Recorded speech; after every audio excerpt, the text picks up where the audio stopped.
Saturn's death may have come as a shock to many One Piece fans, but honestly, I'd argue it was the perfect way for him to go out and that he was possibly one of the greatest characters Oda has ever made. So today, let's talk about Saint J. Garcia Saturn, the second closest thing the One Piece world has to Skull Knight from Berserk.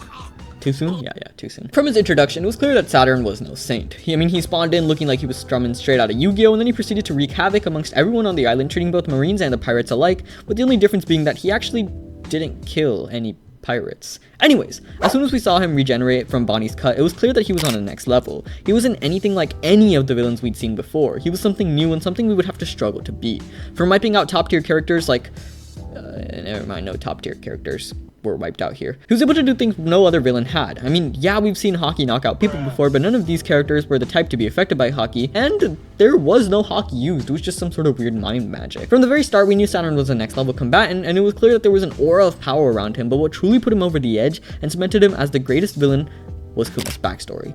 Sure, he was strong, but there have been plenty of strong characters in the show. We just came from an arc where we fought the strongest one, but what separates a good villain from a great one isn't strength. Think about it. What is one thing every single villain in anime and manga have in common? What is something that weaves through timelines and stories and interconnects every single one of them to cement them as the great? Yeah, they're just generally not very good people. Saturn was terrifying before the Kuma flashback, and he was evil after it. Seeing a character we love be tortured and haunted by Saturn not only as a kid, but throughout his entire life until he literally lost his soul in humanity, set up Saturn as an S-tier villain. Oda, in the span of a handful of chapters, made this character the epitome of evil, and by far the most hated character in the community till date. One of not only the most powerful, but also the definition of evil type scum of the earth existence old man, whose however many years of existence were filled to the brim with evil and wrongdoing. So then you may be asking yourself, how the fuck was this the fitting death for him? In all honesty, it's not like he went out with a bang. He went out with more like a trail of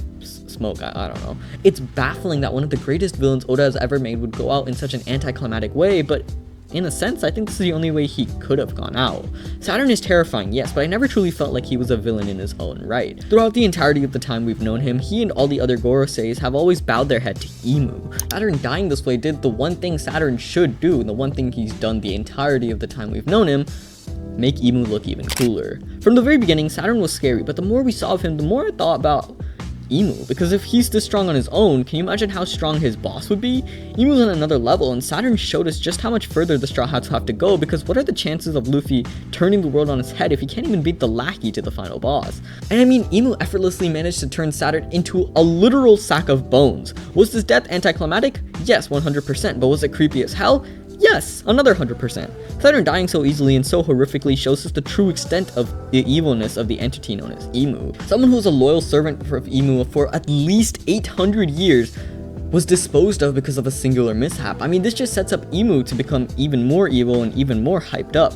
Furthermore, it also creates a better parallel and contrast between Luffy and Imu. Luffy is someone who would die for his crewmates, someone who's starved himself and gone to extreme lengths to bring them back and protect them.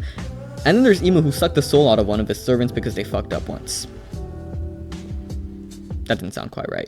Imu found a replacement and killed his servant all in the span of one page, and it just reminds us that the Gorosei, although powerful, are absolutely nothing when compared with Imu. Overall though, Saturn was a fantastic character. I couldn't think of another character to serve as the main antagonist of this incredible arc, and as the story comes to a close, it just makes me look even more forward to the man who stands atop of the world, Imu.